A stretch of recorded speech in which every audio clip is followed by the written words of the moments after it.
함께 보셔야 할 말씀은 신약성경 마태복음 28장입니다. 오늘 4월 28일 마태복음의 마지막 장인 28장을 읽는 날입니다. 28장은 길지 않으므로 우리 1절부터 마지막 20절까지 함께 봉독하겠습니다. 신약성경 마태복음 28장 1절부터 마지막 20절까지 말씀, 신약성경 52면 전후를 보시면 되겠습니다. 1절부터 함께 봉독합니다.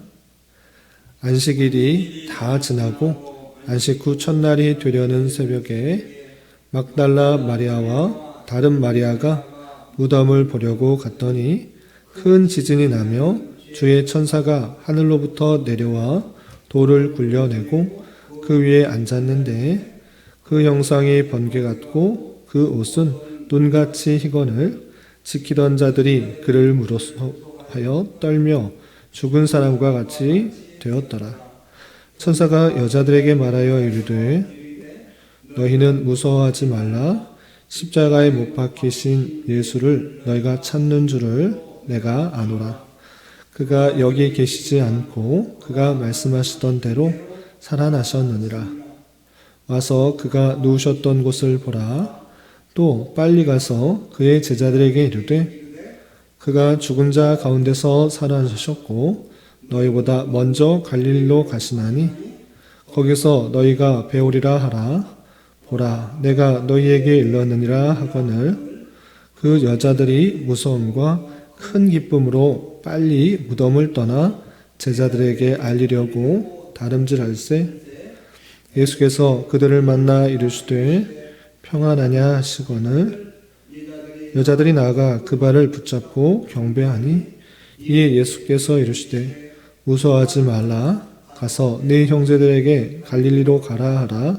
거기서 나를 보리라 하시니라. 여자들이 갈 때 경비병 중 몇이 성에 들어가 모든 된 일을 대제사장들에게 알리니 그들이 장로들과 함께 모여 의논하고 군인들에게 돈을 많이 주며 이르되 너희는 말하기를 그의 제자들이 밤에 와서 우리가 잘 때 그를 도둑질하여 갔다 하라. 만일 이 말이 총독들에게 들으면 우리가 권하여 너희로 근심하지 않게 하리라 하니 군인들이 돈을 받고 가르친 대로 하였으니 이 말이 오늘까지 유대인 가운데 두루 퍼지니라. 11제자가 갈릴리에 가서 예수께서 지시하신 산에 이르러 예수를 배우고 경배하나 아직도 의심하는 사람들이 있더라. 예수께서 나와 말씀하여 이르시되 하늘과 땅의 모든 권세를 내게 주셨으니 그러므로 너희는 가서 모든 민족을 제자로 삼아 아버지와 아들과 성령의 이름으로 세례를 베풀고 내가 너희에게 분부한 모든 것을 가르쳐 지키게 하라. 볼지어다 내가 세상 끝날까지 너희와 항상 함께 있으리라 하시니라. 아멘. 네, 감사합니다. 오늘 말씀 읽은 본문은 마태복음 28장입니다.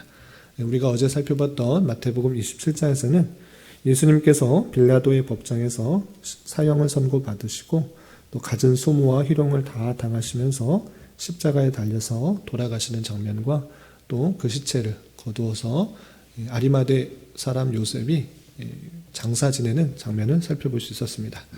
그리고 이어지는 마태복음 마지막 장 28장에서는 예수님께서 부활하시고 또 마지막으로 제자들에게 분부하신 내용들이 나오게 됩니다.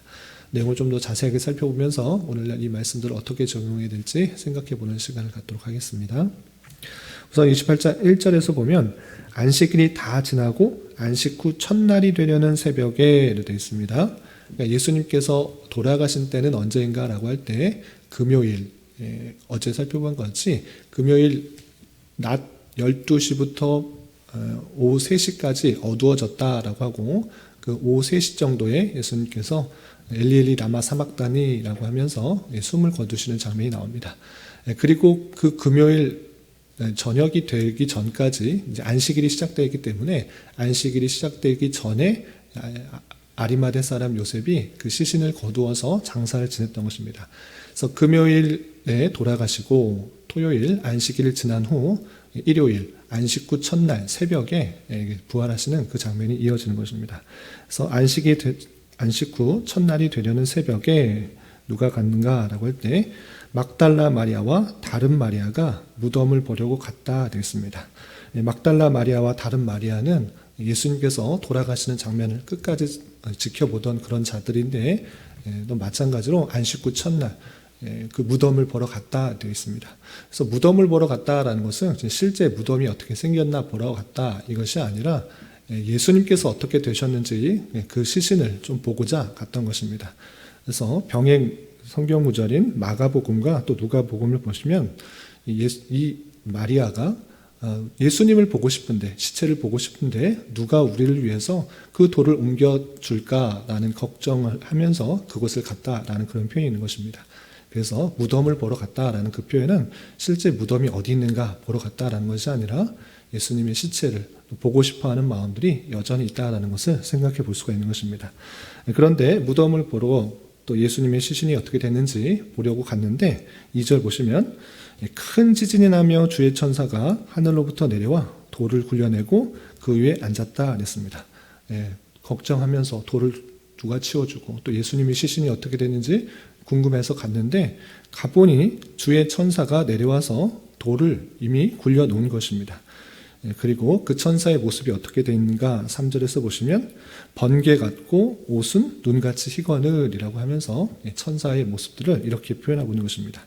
그런데 그 천사를 보고 또 돌이 굴려진 것을 보자 그 무덤을 지키던 경비병들이 크게 무서워하면서 죽은 사람같이 되었다라고 4절에 되어 있습니다. 그렇게 될 수밖에 없는 것이 무엇인가라고 할 때 어제 말씀이었던 27장에서 보면 예수를 믿는 사람들이 아니 예수님이 3일 만에 부활한다라고 말했기 때문에 혹시나 제자들이 그 무덤에 시신을 빼서 갈 수도 있으니 잘 지키라고 명령했음에도 불구하고 이 경비병이 그것을 잘 지키지 못한 것입니다.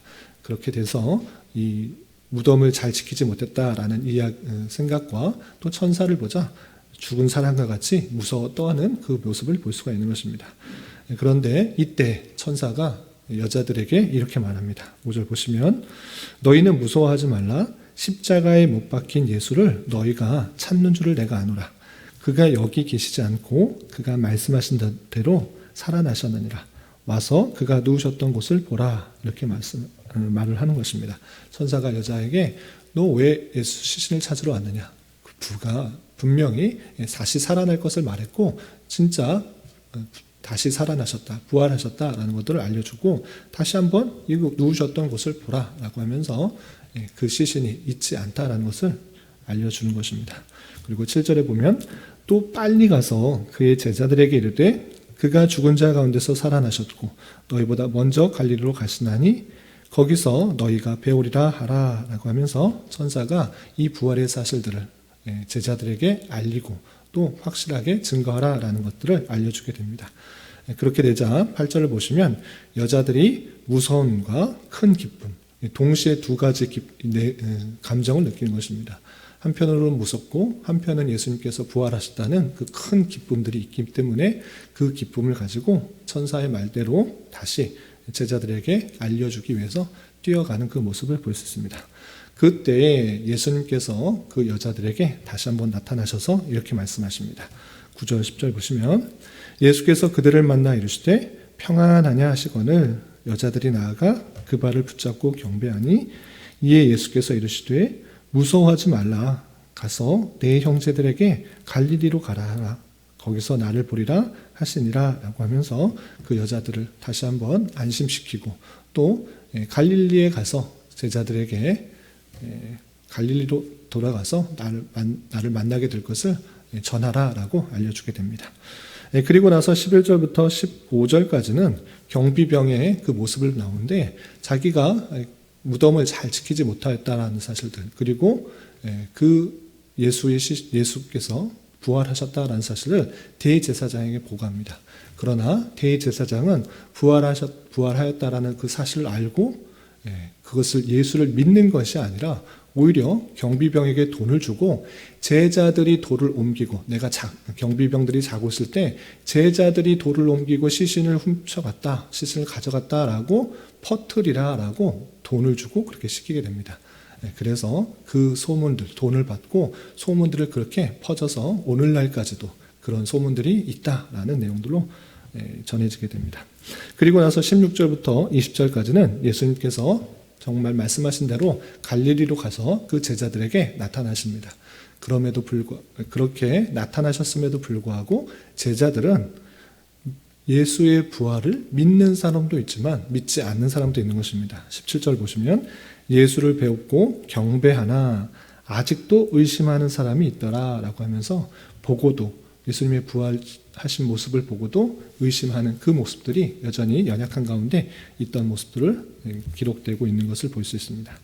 그리고 마지막으로 하신 말씀, 부활하셔서 제자들에게 마지막 하신 말씀이 무엇인가? 이 마태복음 마지막 장은 대위임령이라고 불리는 마지막으로 위임하는 아주 큰 명령이다라고 하는 그 말씀들이 다음과 같이 나오고 있습니다. 어떤 내용이 있는가? 18절 이하 보시면 예수께서 나와 말씀하여 이르시되 하늘과 땅의 모든 권세를 내게 주셨으니 예수님께서 받은 권세를 말씀하고 계십니다. 나는 하늘과 땅의 모든 권세, 그 모든 권세가 나에게 있다. 그런데 그 권세를 무엇하게 하는가라고 할 때 19절과 20절 제자들에게 이렇게 말씀하시는 것입니다. 19절 20절 보시면 그러므로 너희는 가서 모든 민족을 제자로 삼아 아버지와 아들과 성령의 이름으로 세례를 베풀고 내가 너희에게 분부한 모든 것을 가르쳐 지키게 하라. 볼지어다 내가 세상 끝날까지 너희와 항상 함께 있으리라 하시니라 라고 말씀하십니다. 내 모든 권세, 땅에 있는 또 하늘에 있는 그 모든 권세가 내게 있지만 그 권세를 너희에게 명령한다. 그 무엇이냐?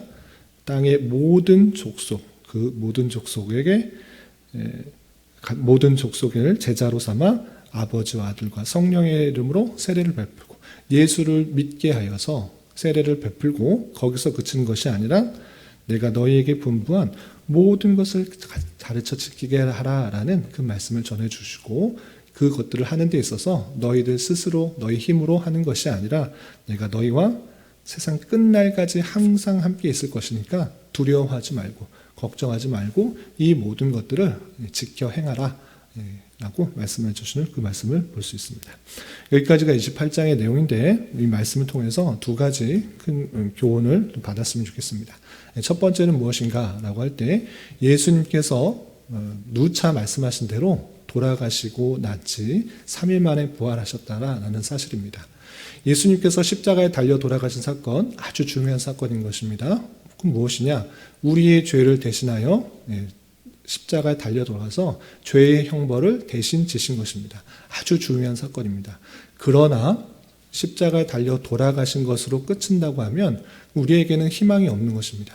그것에 그치지 않고 그 사망의 권세, 이 땅의 사망에 오게 된 그 모든 권세가 그 사단의 권세가 예수님의 부활하심으로 말미암아 꺾였다, 끊어졌다라는 사실을 아는 것이 중요합니다. 사단은 하나님과 사람과의 관계를 끊고 영원한 생명을 살아가지 못하는 그 사망을 들어오게 한, 죄를 짓게 하고 사망에 들어오게 한 그 권세를 가진 것입니다. 그러나 예수님께서 그 사망의 권세를 모두 끊고 부활하셨다는 사실을 아는 것이 중요합니다. 이제 사단의 권세는 힘이 없는 것입니다. 예수님을 온전히 믿는다고 하면 그 사망의 권세, 하나님과야 사람과의 관계가 끊어진 관계가 이어졌기 때문에 아무런 권세가 없는 것이고 우리 또한 예수님처럼 부활해서 주님과 영원한 삶을 살아갈 수 있게 된다라는 사실을 잊지 말아야 되는 것입니다. 그래서 고린도전서 15장에 이 부활에 대해서 설명해 주시는 잘 설명해 주는 그런 내용들이 나오는 것입니다. 부활이 없다 말하는 사람들이 있는데 그거 아니다. 예수님께서 부활하심으로 말미암아 모든 사람들이 다시 부활할 그것을 보여준 것이다. 그리고 그것이 잠자던 자들의 첫 열매가 된 것이다. 우리가 다시 사는 것이 없으면 우리의 믿음도 헛된 것이다. 우리가 이 땅에서 죽어서 없어지는 것 같아 보이지만 다시 살아서 또 주님과 영원한 천국에서의 삶이 있다라는 것을 보여주는 사건이다라고 하면서 그 부활이 정말 있다라는 것이 예수님의 부활로서 보여주신 것이다라고 한 것입니다. 그렇기 때문에 예수님의 부활을 보면서 우리가 느껴야 되는 것은 우리 또한 예수님과 같이 부활하여서 천국에서의 영원한 삶이 있다라는 사실들을 잊지 말아야 될 것입니다. 이 땅에서의 삶이 끝이 아니라 천국에서의 영원한 삶이 있고 예수님께서 부활하신 것처럼 우리도 부활해서 그러한 삶을 살아가게 될 것이다 라고 생각하면서 이 땅에서의 삶을 천국에서의 영원한 삶을 살아가는 훈련장으로서 살아가야 되는 것입니다. 그래서 예수님께서 힘이 없으셔서 능력이 없으셔서 우리에게 어렵고 힘든 일이 나타나는 것이 아니라 하나님께서 그런 어려움과 힘든 여러 가지 상황을 통해서 더욱더 하나님만 바라보게 하게 하시고 하나님의 역사를 바라보게 하시고 또 믿음의 연단을 통해서 더욱더 성숙하게 하고 소망을 갖게 하시는 하나님의 섭리들을 생각할 수 있어야 될 것입니다. 이것이 부활의 의미라는 것들을 잘 생각하면서 부활신앙을 가져야 될 것입니다. 그리고 또 한 가지 생각해야 될 것은 예수님께서 부활하셔서 갈릴리의 제자들에게 나타나셔서 하신 말씀, 대위임령이라고 하는 그 말씀들을 우리는 잘 지켜야 될 것입니다. 이것이 교회에 주어진 사명일지인데 그 의미를 잘 생각하면서 적용해야 되는데 흔히들 생각할 때 19절의 내용만을 가지고 우리는 모든 민족의 제자로 삼아서 아버지와 아들과 성령의 이름으로 세례를 베푸는 데만 집중하는 경향이 있습니다. 그러니까 전도하는 것, 선교하는 것에만 집중한 나머지 그 뒤에 부분을 소홀히 하는 경우가 많다는 것입니다. 물론 모든 민족에게 세례를 베푸는 것, 삼위일체 하나님의 이름으로 세례를 베푸는 것, 믿게 하고 세례를 베푸는 것 아주 중요한 일입니다. 그러나 뒷부분도 함께 말씀하셨다는 사실들을 잊지 말아야 될 것입니다. 20절 보시면 내가 너희에게 분부한 모든 것을 가르쳐 지키게 하라 라고 표현하고 있습니다. 복음 전파의 내용들 아주 중요한 일입니다. 그러나 복음을 전파하는 것에 그치는 것이 아니라 예수님께서 하신 그 모든 것을 지켜나가게 하는 그 삶이 이어져야 된다는 것입니다. 교회 사명은 이것이 아주 균형 있게 잘 잡혀야 되는 것입니다. 선교하는 것과 또 양육하고 또 권징하는 그 모습들이 함께 균형을 이뤄놔야지 교회의 온전한 모습이 드러날 수 있다라는 것입니다. 그래서 선교하는 일 아주 중요하지만 거기서 그치는 것이 아니라 주님께서 말씀하신 그 모든 것들을 하나하나 자세히 살피게 하시고 그것을 가르치고 그대로 살아갈 수 있도록 훈련하도록 또 권징을 통해서 그 일들이 잘 진행되도록 하는 것이 교회의 사명이다라고 할 수 있는 것입니다. 우리가 이 말씀을 대할 때 어떤 한 구세, 앞부분이나 뒷부분에 집중되는 것이 아니라 균형 있게 의미를 잘 살펴서 교회가 함께 이 내용들을 잘 수행하는데 힘써야 될 것입니다.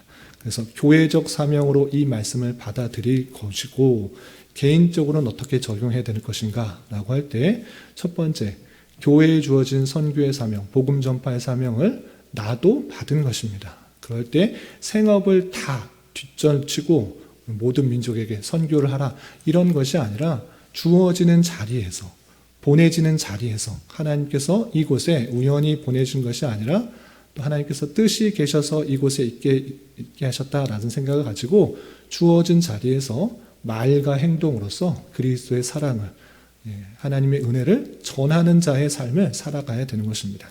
그것이 복음 전파, 선교의 모습이 개인적으로 드러나는 것이고 또한 뒷부분에 있어서 너희에게 분부한 모든 것을 가르쳐 지키게 하라라는 그 말씀을 개인적으로 적용할 때는 어떻게 되는 것인가? 교회 안에서 하나님의 말씀을 부지런히 읽고 또 교훈받는 그런 자세가 필요한 것입니다.